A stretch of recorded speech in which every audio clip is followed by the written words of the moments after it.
Je regarde les postérieurs de Loulou. Elle se tasse. Je vais faire sûr qu'elle est correcte aujourd'hui avec le stick. Je vais avec des mouvements un petit peu plus amples. Donc ici, c'est rapide fait. Mes phases sont rapides parce que Loulou connaît cet exercice-là. Fait que je lui demandais de déplacer ses postérieurs. Ici, en phase 2-3, parce que je vais agiter plus le stick. J'ai doublé la vidéo ici. Je regarde, pour décortiquer un peu les phases. J'agite. Ah, elle a un mouvement, c'est bon. Quand elle répond à ma demande, je cesse d'augmenter les phases et l'énergie dans mon stick. Le reculer en phase 3, je vais agiter mon stick entre son nez et son poitrail sans la toucher en phase 3. En agitant le stick à l'extérieur. Ici, tu peux visualiser un gros ballon entre moi et elle. C'est pour ça que je mets mes mains comme ça. Puis Loulou ayant tendance à fuir sur les côtés lors du reculé, j'ai l'impression que c'est plus facile quand je mets mes deux bras à côté pour qu'elle visualise vraiment que c'est un reculé et qu'elle ne fuit pas dans tous les sens. Un reculé à l'épaule ici. Mon stick est à la même endroit que quand je suis devant elle, sauf que là, je suis à côté d'elle et j'ai créé une barrière invisible devant nous, tout en l'accompagnant dans ma posture vers l'arrière. Assez légère ici, mais que je ressens dans mon corps. Un reculé rapide ici pour replacer la position, alors que je me prépare à une mise en avant sur un tracé. Je fais attention que mon stick soit vraiment derrière elle pour éviter de créer de la confusion. Une autre mise en avant, mais cette fois-ci à côté de Loulou. J'attends qu'elle commence à marcher avant de marcher aussi avec elle, donc on s'attend mutuellement. J'ai pensé à mon arrêt 2 secondes avant.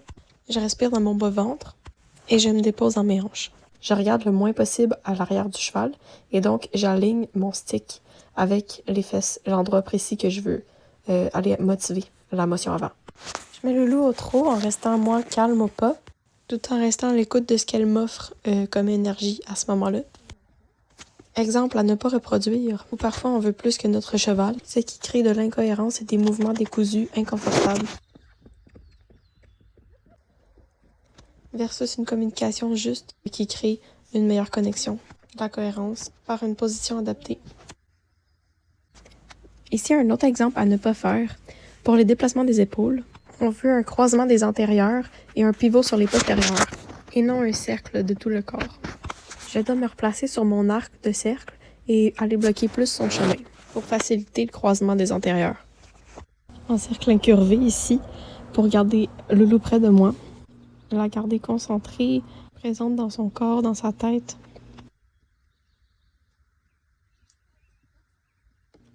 Quand je vois que c'est assez et qu'elle déconnecte, je lui redemande un rappel, lui donnant une pause de cet exercice assez difficile. Ici, on est plus sur un cercle normal, mais ce que je veux, c'est vraiment une incurvation de Loulou vers moi. Alors, aussitôt que j'ai un peu plus sa tête et son incurvation, je demande un rappel pour une pause et récompenser le mouvement qu'elle m'offre.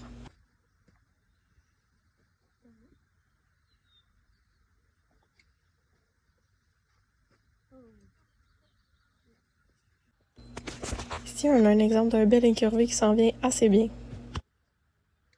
Un petit bonus de notre progression de pas de côté, où j'ai d'abord mobilisé épaules et hanches et mis tous les deux ensemble. Je travaille le pas espagnol, mais je vais aller un petit peu trop vite. Donc avant de chercher à marcher en levant les pattes, je vais d'abord chercher à avoir des belles jambettes hautes de chacune des antérieures. Pour ensuite demander le mouvement vers l'avant et marcher avec des belles jambettes hautes, qui est le pas espagnol. Ce mouvement ici est vraiment parfait, donc j'aurais pu même récompenser avec un bonbon.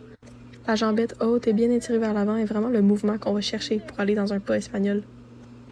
Alors ici, je vais travailler en longe pour éventuellement faire des cercles en liberté. Donc là, je mets le loup au pas. Quand je fais un départ au pas, j'envoie les épaules en premier. Au trot, j'augmente mon énergie dans mon corps et si ça fonctionne pas, un peu dans mon stick. Mais je fais sûr d'être bien groundée puis de communiquer d'abord dans mon énergie à Loulou que je veux un mouvement plus énergétique, donc le trot. Et je vais la remettre au pas quand j'ai une belle attitude, quand elle a les oreilles idéalement vers l'avant. Bon, ici, grosse erreur de communication, beaucoup trop d'énergie à mauvaise place. Pour repartir sur quelque chose de positif, je la remets au pas et je lui fais un rappel dès qu'elle a quelque chose de vraiment, vraiment bien. Ça peut être simplement un beau pas détendu avec un regard vers moi.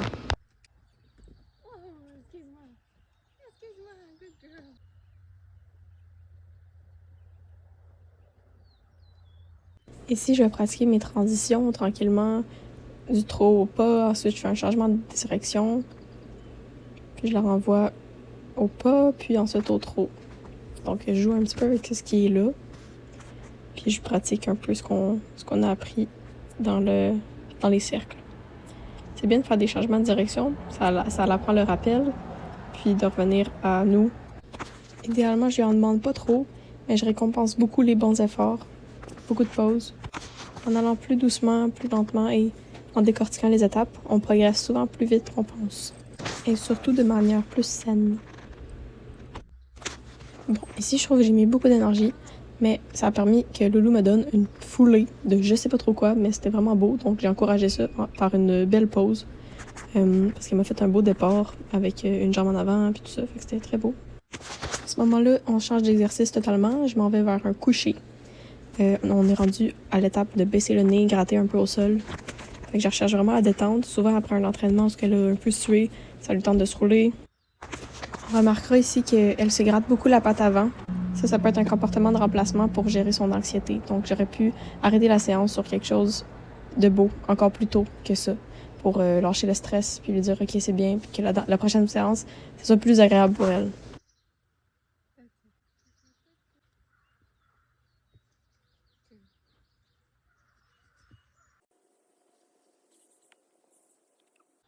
Je me dépose le plus possible dans le calme, j'attends, je reste en mouvement.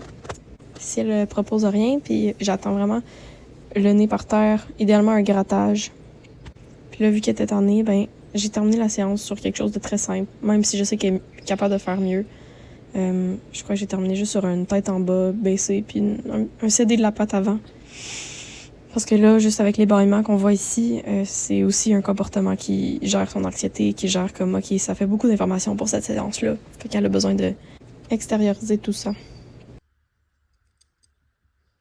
Et pour finir avec la visite de mon voisin.